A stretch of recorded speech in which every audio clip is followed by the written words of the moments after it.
이어서 모닝와이드 3부가 방송됩니다.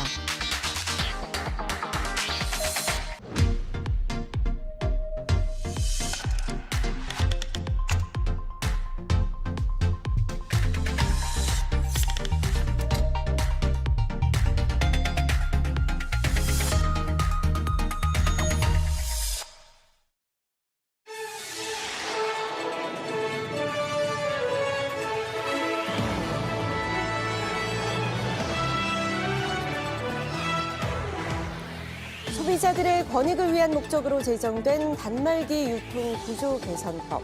하지만 지난 10년간 오히려 소비자만 피해를 보고 있다는 지적이 끊이지 않으면서 최근 정부가 단통법 개정을 논의 중에 있습니다. 위기의 단통법 정말 폐지가 답인지 자세한 내용 경제시사 플러스에서 취재했습니다. 어릴 때 충치 예방법으로 배웠던 333 법칙 기억하고 계십니까? 양치는 하루에 3번씩 식후 3분 이내로 3분 이상 해야 한다라는 내용이었는데요.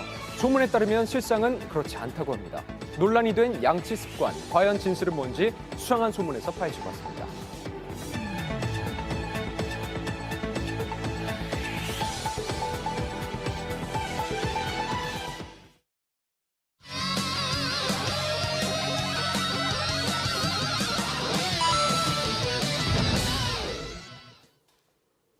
휴대폰 살 때 어디서 많이 사시나요? 일반적으로는 대리점 같은 곳에서 구입을 하게 되는데요.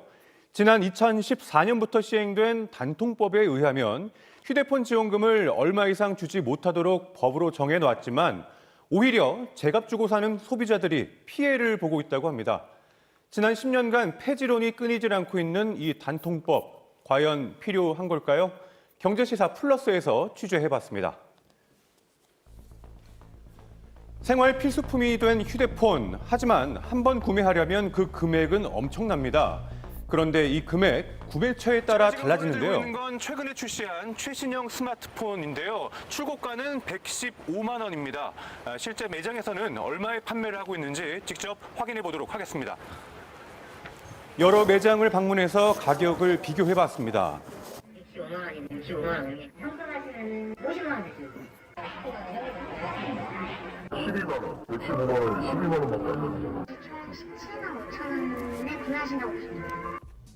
심지어 놀라운 제한도 있었는데요. 60만 원, 70만 원 현금으로 저를 드리는 거예요. 저한테 돈을 주신다고요?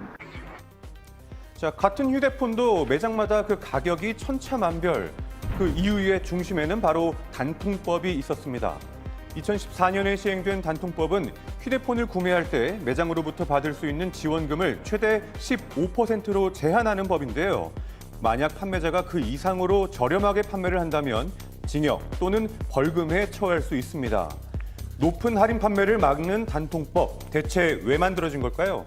어떤 분들은 되게 비싼 값의 핸드폰을 사고 어떤 분들은 되게 싼 값의 핸드폰을 사니까 이런 불균형, 불평등이라고 보여지는 것들을 없애자는 가장 큰 거였고요. 전국의 어떠한 대리점이든 판매점을 가더라도 똑같은 혜택을 받을 수 있게 해주자. 발의가 된 후 국회의원들의 만장일치로 통과된 단통법. 소비자들의 구매 불균형을 막기 위해 시행된 만큼 그 효과에 대한 기대가 있었는데요. 현재는 어떨까요? 단통법이 있다고 해서 누구나 다 동일하게 싸게 사는 건 아니에요. 누구나 다 동일하게 비싸게 샀으면 비싸게 샀지.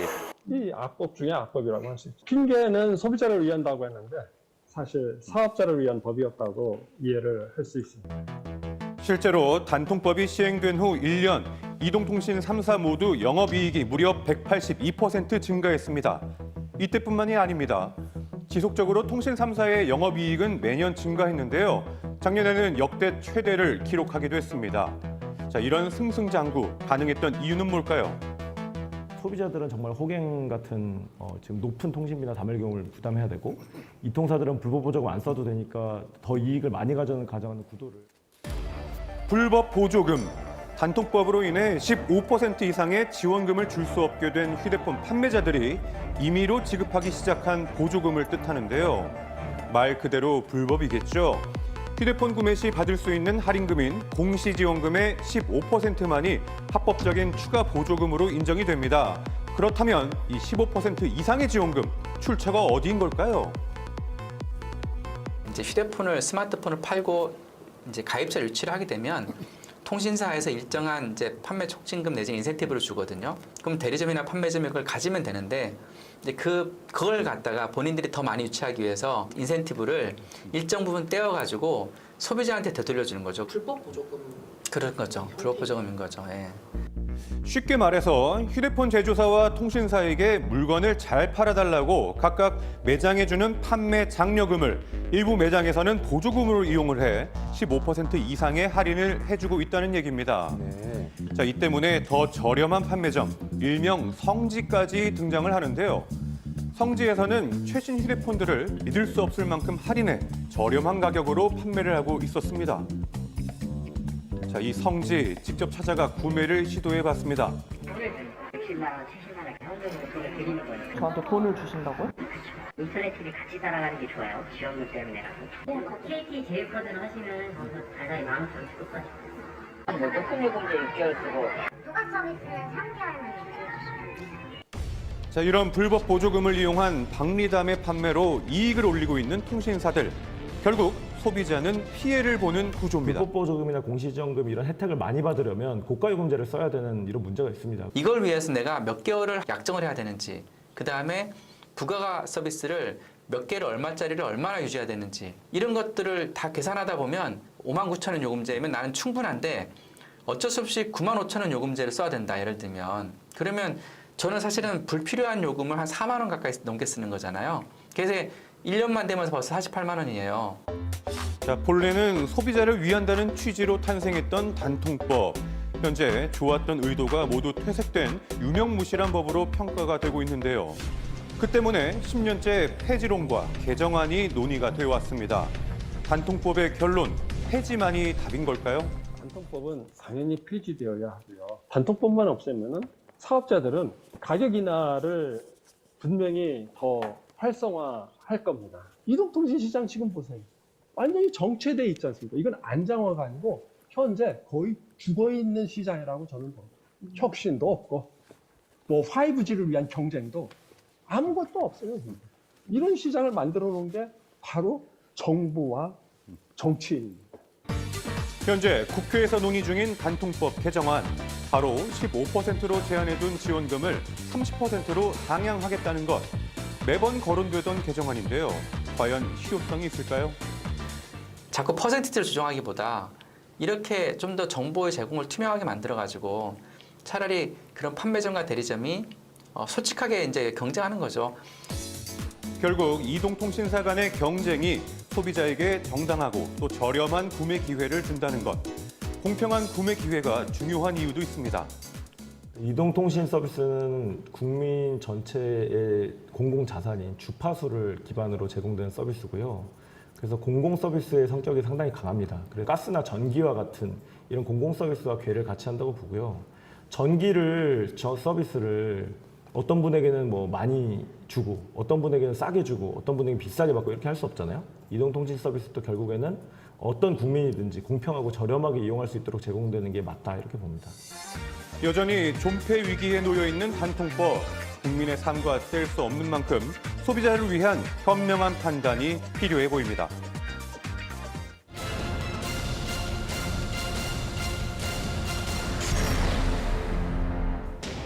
(2005년) 울산광역시의 한 아파트.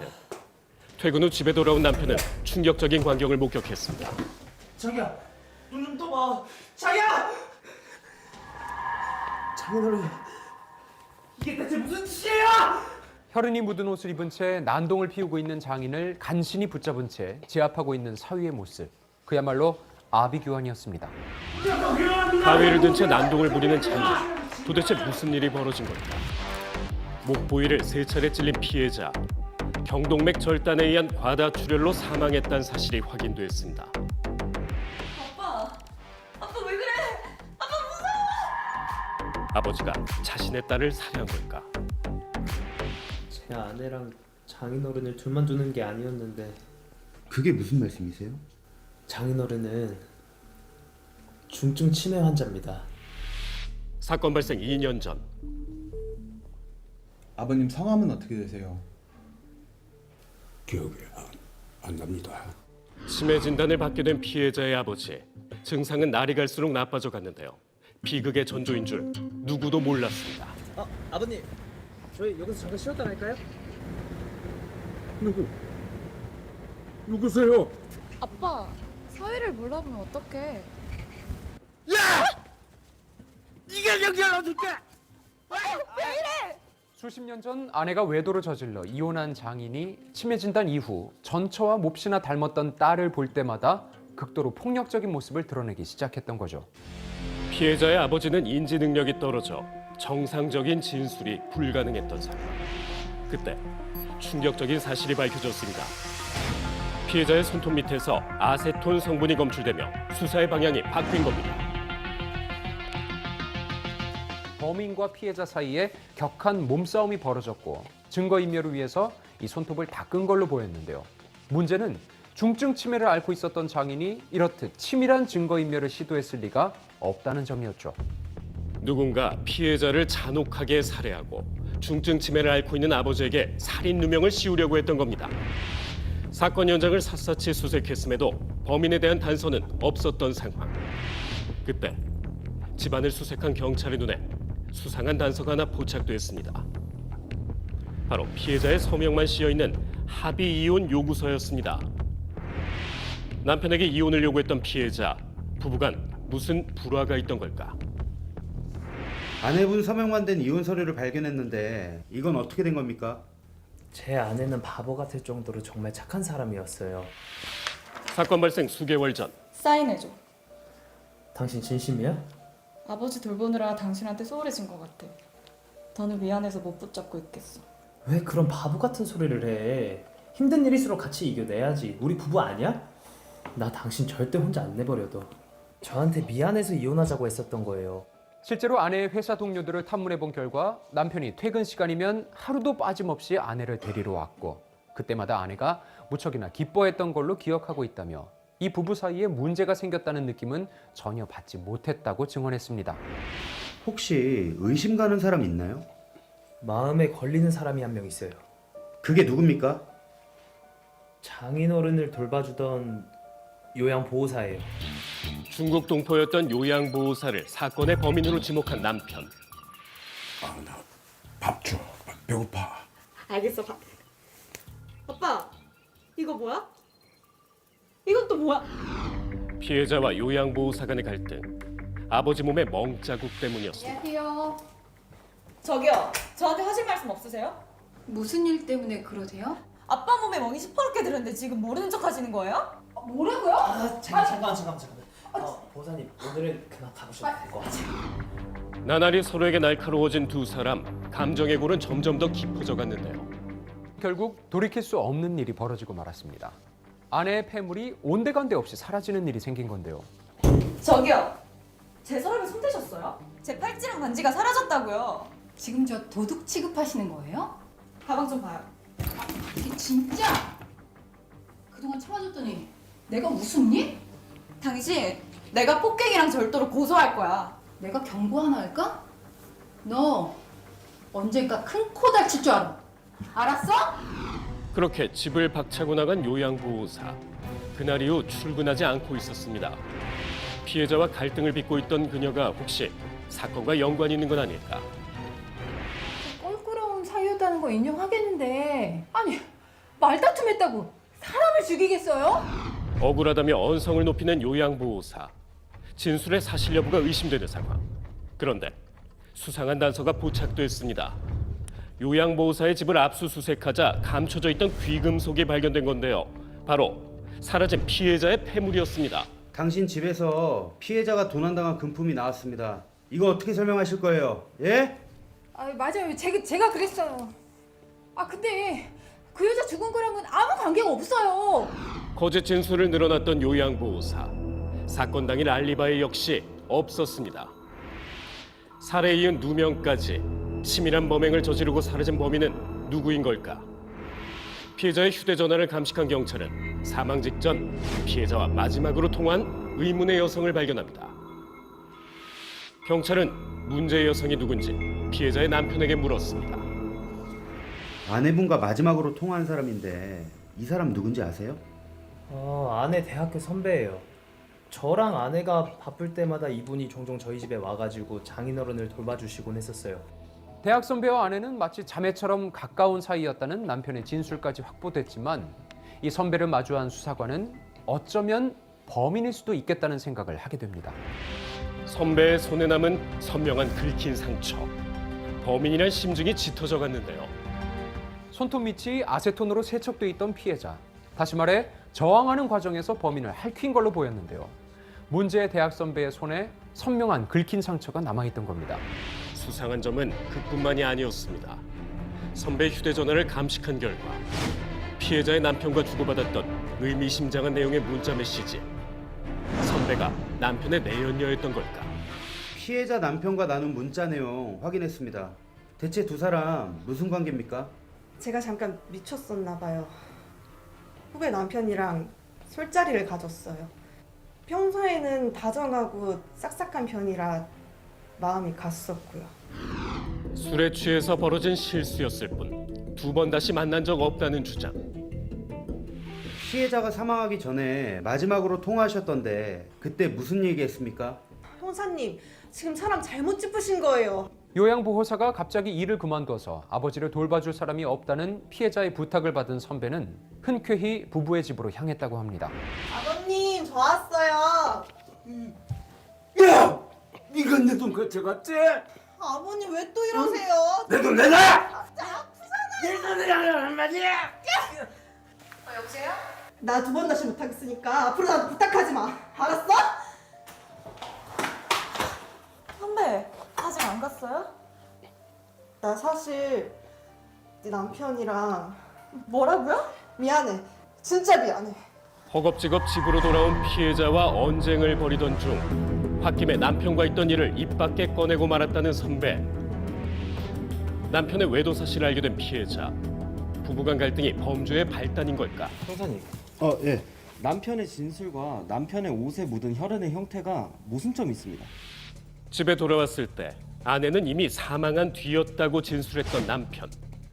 남편이 입고 있던 옷을 감식한 결과 양쪽 소매에만 단 한 방울의 혈흔도 묻지 않았다는 사실이 밝혀진 겁니다. 다시 말해 남편이 양손에 장갑을 착용하고 있었다는 의미였습니다. 경찰이 주목한 것은 또 있었습니다. 바로 긴 타원 형태의 흩뿌림 혈흔이 남편의 옷에 선명히 남아있던 겁니다. 흉기에 질린 사람이 저항할 때 손에 맺힌 혈액이 팔을 휘두르는 방향으로 튕겨져 나가는데 이때 가늘고 긴 타원 형태의 흩뿌림 혈흔이 남게 됩니다. 흩뿌림 혈흔이 발견되면 피해자가 살아있었고 저항했을 가능성이 높다고 볼 수 있습니다. 즉, 남편과 마주칠 때까지 피해자가 살아있었다는 뜻이었습니다. 마침내 벗겨진 남편의 가면. 무슨 이유로 아내를 살해한 걸까? 모든 정황이 당신이 범인임을 가리키고 있습니다. 이제 사실대로 말씀하세요. 왜 아내 살해했습니까? 이혼을 하자고 하더라고요. 근데 이혼하게 되면 길거리에 나앉게 생겼는데 어떻게 그걸 그대로 받아들입니까? 사건 당일. 언제까지 숨길 수 있을 거라 생각했어? 나 오늘 선배한테 둘이 무슨 일 있었는지 다 들었어. 자기야, 그게 어떻게든 이혼하자. 어? 아빠 회사에서도 나가줘. 그 정도 염치 있잖아. 아, 잠깐만, 자기야. 자기야, 야, 자기야. 결혼과 함께 장인에게 회사의 경영권을 전권 물려받았던 범인. 아내로부터 이혼 통보와 함께 아버지의 회사의 경영권도 함께 내놓으라는 말을 듣자 돌이킬 수 없는 생각을 품게 됐습니다. 선량한 가면 속 감춰져 있던 살인. 범인에겐 사랑마저 추악한 민낯을 감춰줄 위장 도구에 불과했습니다. 한국을 찾은 유학생들 10명 중 9명은 우리의 이 습관 때문에 아주 깜짝 놀란다고 합니다. 손에 하나씩 든 이 아이스 아메리카노와 함께 충격적인 한국 문화로 꼽힌 이것. 과연 뭘까요? 네, 과연 한국인만의 이 습관이 무엇인지 수상한 소문에서 바로 확인해 보시죠.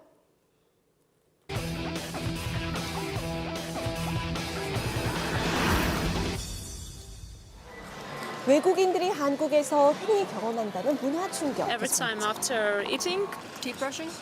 They brush their teeth every time after eating. Korean People usually tend to brush their teeth a lot, usually 3 times a day after each meal. 언제 어디서든 식사를 마치고 양치부터 하는 건 여기서만 볼 수 있는 그야말로 진풍경이라는데 그 시작이 궁금합니다. 이제 애들에게 교육을 시킬 때 학교에서 하루 3번 식사 후 이제 3분 이내에 그다음에 이제 3분 동안 양치를 하는 걸 의미를 하는데요. 충치 예방법으로 통했던 333 법칙. 3살 버릇 80까지 간다더니 이게 꼭 그렇습니다. 배운 대로 실천 중인 거죠. 그렇다면 해외는 어떻게 다를까요? A day. We normally do 2 times a day. In the morning and in the evening. It was just twice a day, pretty much morning and night. Once or twice a day. 다수의 논문에서는 2회의 양치질만으로도 충분하다 이런 얘기도 많이 하고 있거든요. 특히나 이제 영국 같은 경우는 하루 2번만 권고하는 경우들도 있고. 칫솔질은 하루에 2번 하는 게 좋다. 이와 비슷한 내용은 여러 번 발표됐는데요. 미국 치과협의회의 1일 2회 2분 2 닦기도 그 신뢰를 들 수 있습니다. 그런데 권장하는 횟수가 왜 한국만 Bad 다를까요? breath. They're scared of bad breath. Bad breath. Want white teeth, white teeth. Social pressure about them for their well-being. Because of the 냄새가 맞아요. 네, 생선도. 한국 음식에는 갖은 양념이나 향신료가 많이 들어가죠. 그래서 2번만으로는 입냄새가 제거되지 않을 것 같다는데 정말 그럴까요? 구취를 줄이는데 아침, 점심, 저녁 3번 닦는 것이 효과적인지 물었습니다. 무조건적으로 이제 3번이라고 말씀드리긴 사실 어렵고요. 횟수 자체가 그렇게 중요하지는 않을 것 같고요. 더 많이, 더 자주 하는 게 능사는 아니다. 실제 일각에서는 플라크가 엉켜붙어서 단단한 치석이 되는 데까지 약 48시간이 소요되기 때문에 음식을 섭취하자마자 굳이 양치질할 필요가 없다는데요. 아무래도 칫솔이 가해지면 이도 또 상하거든요. 파이는 것도 있고. 너무 세게 또 많이 하게 됐다면 아무래도 치아에 식용부 마모증을 발생시킬 수 있습니다. 플라크를 없애는 연마제는 치아 표면을 미세하게 갈고 닦아 착색을 제거해주죠. 하지만 사용 빈도나 강도에 따라 마모될 우려도 있다는 사실 알고 계셨나요? 그러나 이미 오래전부터 습관이 돼버린 하루 3번 양치하기. 지금이라도 덜 닦는 게 득이 아닐지 고민도 되는데 정확히 몇 번을 닦아야 손상은 없고 건강에 저보고 좋을까요? 고르라 그러면 저는 2보다는 3짜리를 고르겠습니다. 하루 3번 정도 식사 후에 양치질하는 걸 추천드리고요. 자칫 마모될 우려가 있는 데다 2번만 닦으라는 연구도 많은데 이유는 뭐죠? 네, 완벽하게 닦았을 때 그게 가능하다라고 생각이 들어요. 모든 치아를 꼼꼼히 닦는 게 생각보다 쉽지가 않거든요. 그렇게 치아를 잘 닦으실 수 있는 분들이 과연 몇 명이나 될 수 있는지 그거는 사실은 모르는 거죠. 양치질 빈도뿐 아니라 평균적인 시간과 강도를 따져보면 단 2번은 부족할 수 있어서입니다. 치아 사이사이에 잔류를 오래 하면 할수록 구강 내 세균들의 증식에 유리할 뿐만 아니라 치태가 쌓여서 또 치석이 형성되기 때문에 3번은 하는 게 맞다. 그 이유는 음식물 찌꺼기가 입에 남아있지 않기 위해서. 치아 사이사이 오래 끼어있는 음식물은 구강 질환의 주요 원인으로 꼽히는 만큼 예방이 무엇보다 중요한데요. 식사 직후 양치질이 가장 쉬운 방법일 것 같습니다. 하루에 2번만 닦는 외국인들의 경우는 집 밖에서 양치하지 않는 문화도 한몫한다는 생각이 드네요. 자, 이어지는 2번째 소문은 일명 입행굼에 대한 이야기입니다. Brush, spit out the foam, but don't rinse with water for 30 minutes afterwards. No eating or drinking either. Spit out your toothpaste, but not to rinse your mouth afterwards. 입속에 남은 치약을 물로 헹구지 말라는 건데요. 그 이유는 치약 속 이 성분 때문, 다름 아닌 불소 때문입니다.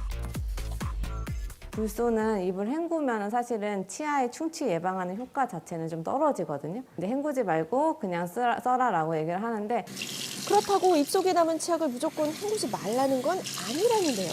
치약 안에 계면활성제 등의 어떤 성분들이 들어있기 때문에 근데 그게 입안에 계속 남아있으면 사실은 좋지는 않기 때문에 치약에는 불소 성분 말고도 여러 가지가 들어가는데요.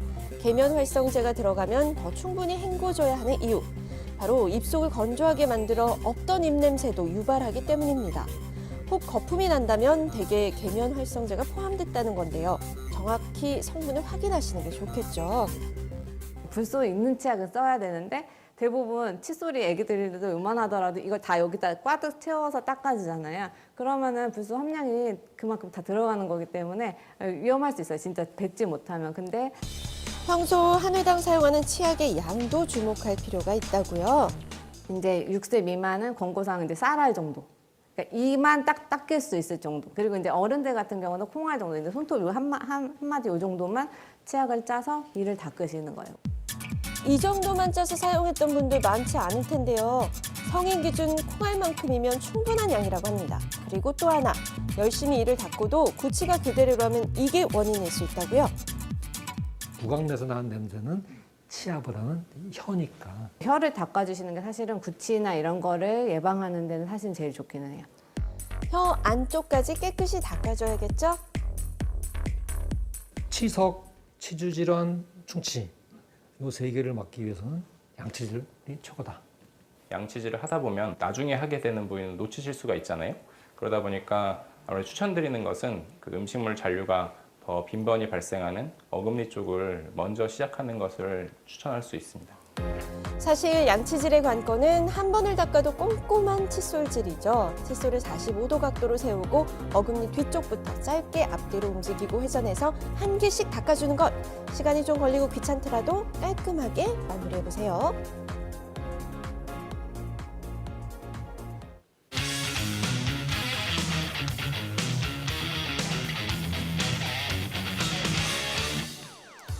네, 연예뉴스 오늘 첫 번째 소식은 김지우 아나운서가 전해드립니다. 네, 증거인멸의 우려가 있다고 판단해서 구속영장이 신청됐던 배우 유아인 씨가 구속 위기에서 벗어났습니다. 자세한 내용 화면으로 만나보시죠.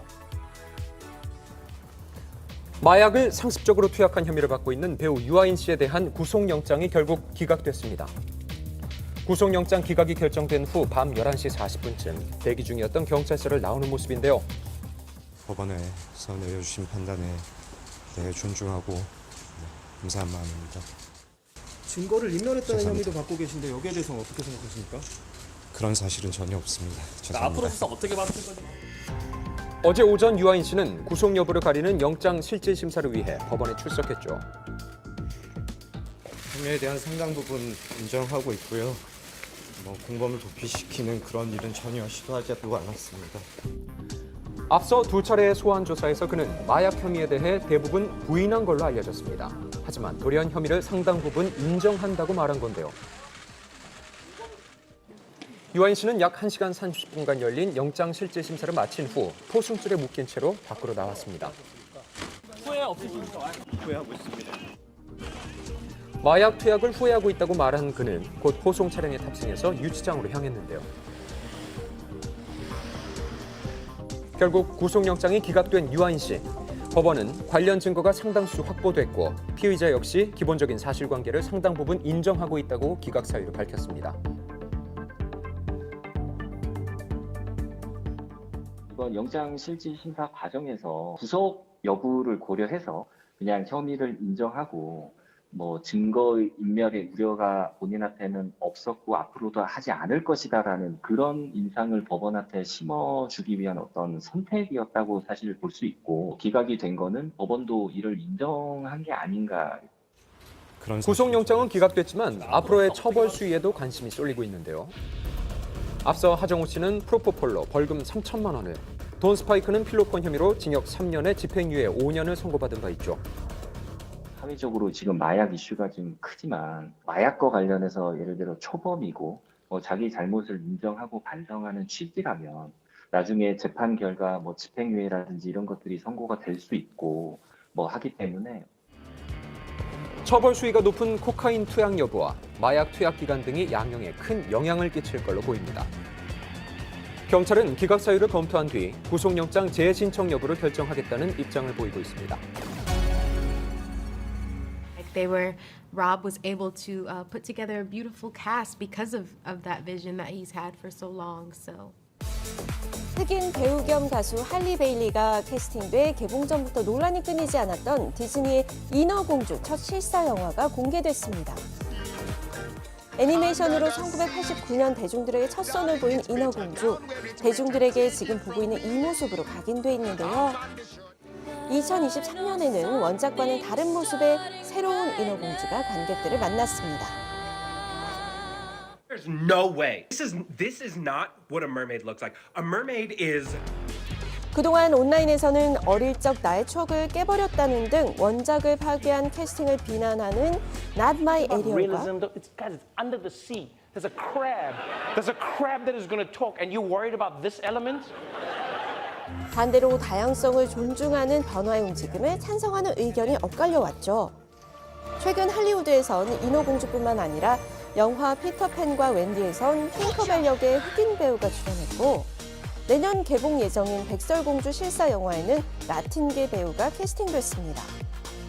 그리고 드라마로 제작되는 해리포터에선 헤르미온느 역의 유색인종 배우를 물망에 올리는 등 원작과는 다른 다양한 인종을 캐스팅하는 시도를 하고 있습니다.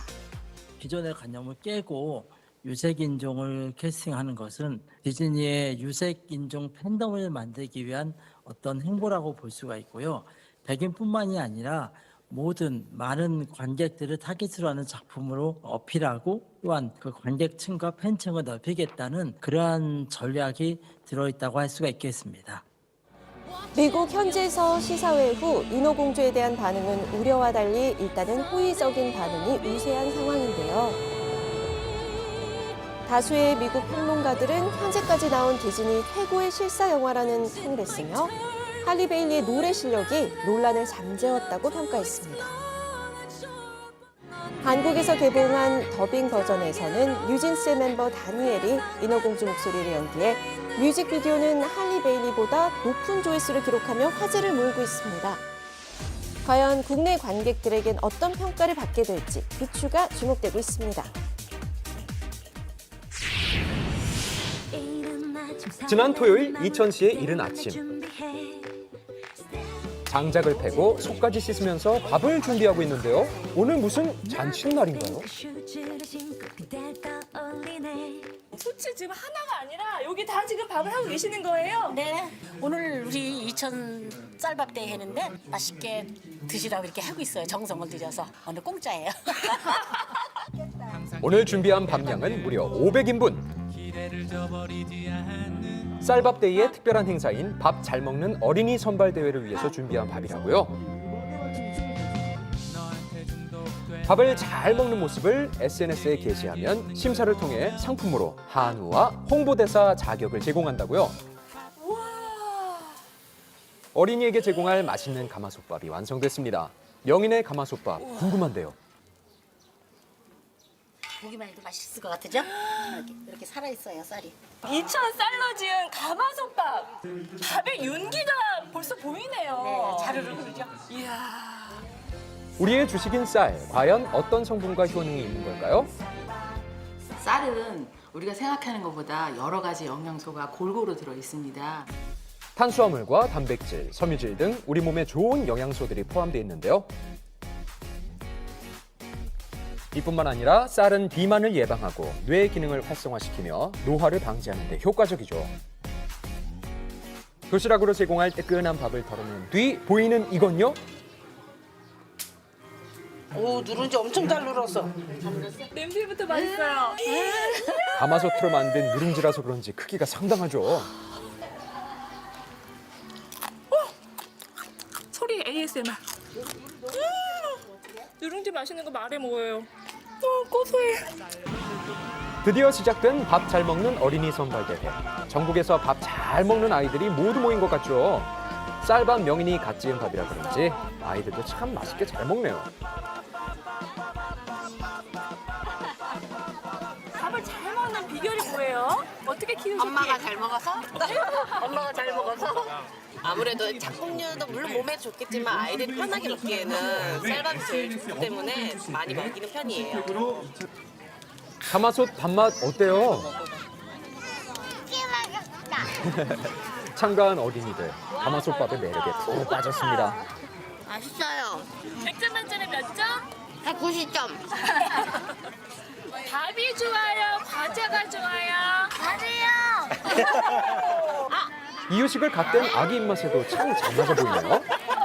네, 우리 어른보다 밥도 많이 먹어요. 이천 쌀밥이 맛있어서 그렇겠죠? 먹어요. 밥 잘 먹는 아이의 모습을 SNS에 업로드하면 참여 완료. 야외에서 소풍처럼 도시락을 먹으니까 아이들의 표정이 참 밝은데요. 업로드된 사진과 영상으로 심사가 진행돼 밥 잘 먹는 어린이 13명이 선발됐습니다. 여기서 잠깐, 묵은 밥은 어떻게 활용하면 되죠? 볶음밥을 이용해서 퀘사디아를 만들어 보려고 하는데요. 냉장고에 남은 채소와 밥을 함께 볶아주고 케첩과 핫소스 등 양념을 넣은 후 또르띠아 한쪽에만 올려주세요. 아이들이 좋아하는 모짜렐라 치즈까지 뿌리고 약한 불에 잘 구워주면요. 간단하게 만들 수 있는 맛있는 퀘사디아가 완성됐습니다. 어디 엄마가 외출할 때 아이들 먹게 간식으로 해놓고 가셔도 아주 좋은 음식입니다. 너무 맛있어. 멕시코의 맛이 좀 이렇게 조화된 매콤한 볶음밥을 먹는 것 같기도 하고. 치잔물로 지은 밥에 모짜렐라 치즈를 넣고 빵가루를 입혀서 튀기면요.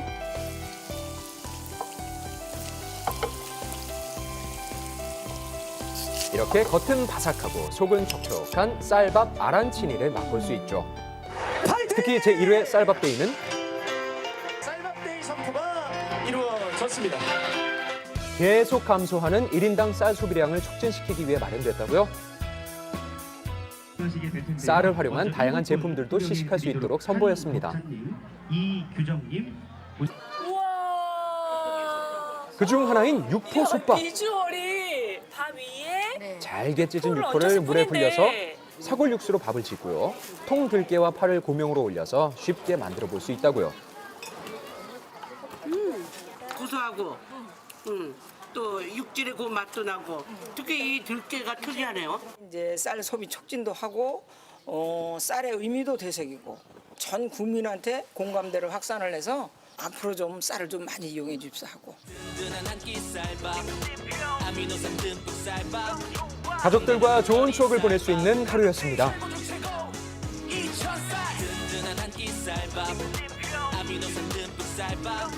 밥 잘 먹어서 내년에 1등 할게요. 밥 잘 먹자. 쌀밥데이 좋아하지. 남부지방에 찾아온 가뭄. 땅이 갈라지고 농작물이 말라 죽는 일이 발생했는데요. 이런 가뭄이 발생한 이유는 대체 무엇일까요? 우리나라는 보통 7, 8, 9월에 강우량의 60%가 내리는데요. 그때 조금이라도 비가 평균에 비해서 한 200~300mm 부족하면 바로 다음 해 봄 가뭄으로 이어질 가능성이 굉장히 큽니다. 지난해 광주 전남 지역의 여름철 강수량은 중부 지역의 절반 수준을 기록했습니다. 통계에 의하면 가뭄 주기는 점점 짧아지고 있으며 최근엔 매해 발생하는 추세라고 하는데요. 일단 기후변화 때문에 수자원의 변동성, 특히 이제 기상의 변동성이 커지면 비가 많이 올 때와 적을 때를 저희가 항상 예측이 불가한 부분이 상당히 있기 때문에 그런 거고요. 때문에 장마 기간에 내린 빗물의 손실을 줄여 보관하는 것이 중요하다고 합니다. 산간 벽지라든지 도서 지역 같은 경우는 특별한 수원이 공급이 안 되기 때문에 자체적 수원 확보하는 게 부분이 사실 어렵습니다. 도서 지역은 수원지가 없어 물을 공급받기 어려운데요. 얼마 전 비가 내렸지만 이곳 주민들은 지금도 물이 없어 불편을 겪고 있다고 합니다. 대두라도 150여 명의 주민이 산다는 대두라도. 집집마다 설치한 커다란 물탱크. 물이 귀해 물탱크는 필수로 있어야 한다고 하는데요. 저 지하수를 내 구멍을 뚫었는데도 물이 없어가지고 물을 제한급수하다시피 해요. 물이 없어가지고 이렇게 쌓아놨습니다. 지금 물이 안 나와서. 현재도 급수 제한으로 불편을 겪고 있는 대두라도 주민들. 여기 빨래 여기 막. 어머. 수도 문제로 쌓인 빨래가 한가득. 대체 물이 안 나온 지 얼마나 된 걸까요? 일주일을 못했어요. 이거 생수를 사갖고 와서 먹고 밥도 하고. 네. 목욕 같은 건 어떻게 해요? 이렇게 물이 안 나오면요? 시내 가서 샤워하고. 배 타고? 네. 물 때문에 늘 불편을 겪는다는 주민들. 뭐예요? 물탱크. 조금 남아있는 물의 상태는 생활용수로 사용하기도 어려워 보이는데요. 이거라도 남아있는 게 다행일 정도라고 합니다. 깨끗해 보이진 않는다. 맞아요. 정말로 이제 이게 정말로 물이 없을 때만 저장을 해놨다가 이제 끓여서 먹기도 하고. 분주하게 움직이는 주민들이 기다린 것의 정체는 바로 물탱크입니다. 물이 들어온 건데요. 우리 동네 물 주는 배입니다. 저 큰 배 저기서 이제 해수를 육수를 만들어. 바닷물로 생활용수를 만들어준다는 의문의 선박. 대체 무슨 방법을 사용해 물을 만든다는 걸까요? 해수 담수화 선박입니다. 스스로 움직이면서 담수를 생산하고 물이 부족한 도서 지역을 여러 곳을 찾아다니면서 물을 공급할 수 있는 세계 최초로 구축된 선박입니다. 해상에서 끌어올린 바닷물이 3번의 필터를 거쳐 생활용수로 바뀌는 건데요. 정화 과정에서 이물질, 용해물질, 염분 등이 제거되며 담수로 변하는 세계 최초 해수 담수화 선박인 겁니다. 선박은 하루에 평균 300톤의 물을 생산할 수가 있고요. 물이 더 많이 필요한 경우에는 최대 450톤까지 담수를 생산을 할 수가 있습니다. 대두라도뿐 아니라 물이 부족한 도서 지역을 찾아가 생활용수 공급책이 되고 있다는 해수 담수화 선박. 지난해 시범 운영을 통해 1,800톤의 담수를 공급했다고 합니다. 점차 더 많은 지역의 섬 주민들에게 물을 공급해줄 예정이라고 합니다. 담수로 가득 채워지는 물탱크. 짜기만 했던 바닷물은 주민들의 걱정을 덜어줄 귀한 생활용수가 돼 찾아왔습니다. 지금 수돗물을 틀어놨습니다. 각 가정에서는 물을 받으시기 바랍니다. 시원하게 뿜어져 나오는 물줄기. 담수화했다고 하지만 원래 바닷물이었는데 그냥 마시면 짠맛이 나는 거 아닐까요? 아이고 맛있네요. 맛있어. 맛있어요? 네, 맛있어요. 안 짜요? 하나도 안 짜요. 겨울 빨래 못한 거. 주민들은 밀린 빨래와 설거지를 하며 기쁨을 감추지 못했습니다. 좋지요. 너무너무 좋고 기쁘고. 설거지하는 할머니의 얼굴에서 웃음이 떠나질 않는데요. 그나저나 감사합니다. 참. 저 배가 걸러 부서져서 그래서 푼주로 있어서 너무 감사합니다. 너무너무 좋습니다. 배가 오면 그냥 우리 마음이 더 부자가 된 것 같아요. 물 부자가 돼요. 보길도 주민들도 물 때문에 어려움을 겪고 있답니다. 물 갖고 힘들었지. 빨래도 못하지. 이 샤워도 못하지. 여기서 살기가 싫다, 나가고 싶다고까지 이야기했어요. 예전부터 극심한 가뭄으로 인해 항상 물이 부족했고 제한급수도 잦았다고 합니다. 지난해에도 가뭄이 심해 제한급수가 시행됐고 주민들은 불편을 겪었습니다. 저수지의 절반 이상이 말라버렸던 심각한 가뭄. 저수탑의 하단부가 훤히 드러날 정도로 물이 부족한 상황이었다고 합니다. 항상 물이 부족했던 보길도 주민들. 지금은 어떻게 생활하고 있을까요? 바닥이 보일 정도로 말라가던 저수지. 그런데 몇 개월 만에 저수지에 물이 가득 채워져 있었습니다. 가까이서 보니 밑동이 드러난 저수탑은 물에 잠겨 있을 정도로 저수량이 높아져 있었는데요. 이 물은 어디서 온 걸까? 저수지에 물을 가득 채운 방법은 바로 댐.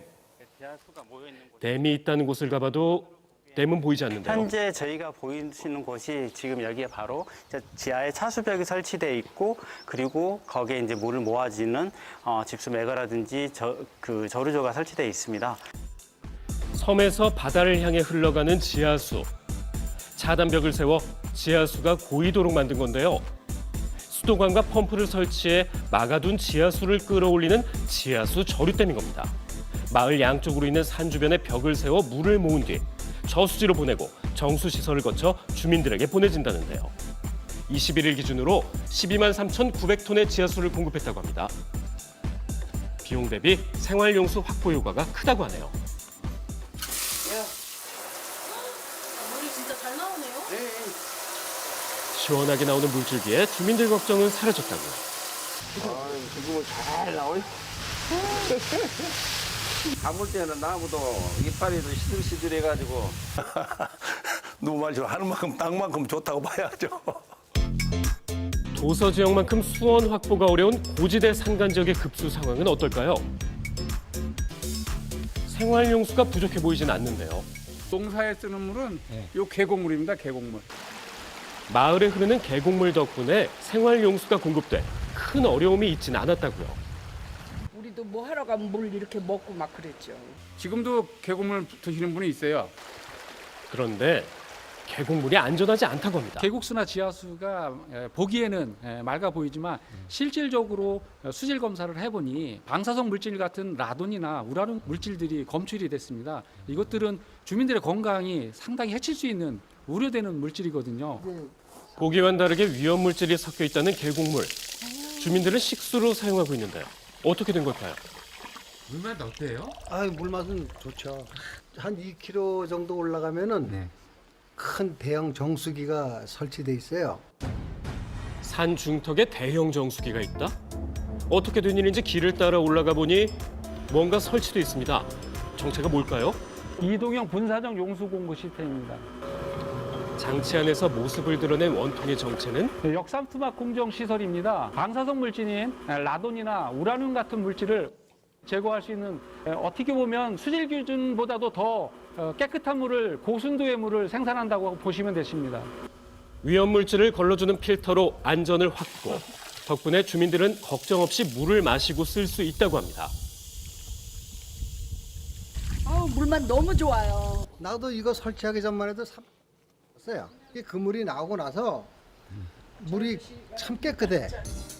이렇게 발전된 기술을 활용해 상수도 취약 지역의 문제를 해결했는데요.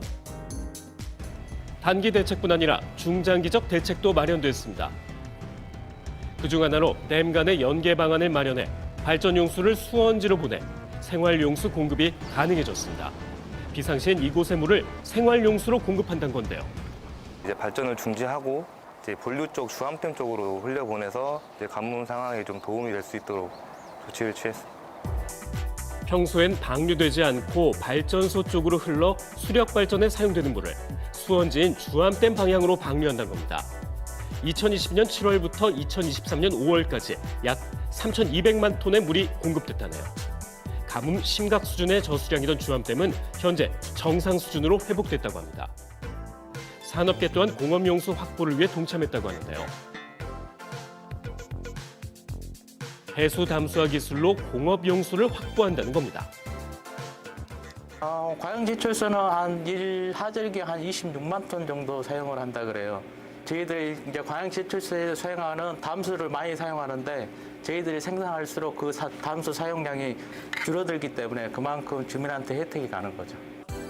산업계의 동참뿐 아니라 시민들도 변기 수조에 물병을 넣고 양치컵을 사용하는 등 물 절약 캠페인 참여를 통해 중장기 대책을 함께했습니다. 지자체, 산업계, 시민들이 동참하고 있는 가뭄 대책. 극심한 가뭄으로 어려움을 겪고 있지만 많은 이들의 노력이 함께하기에 극복할 수 있기를 바랍니다.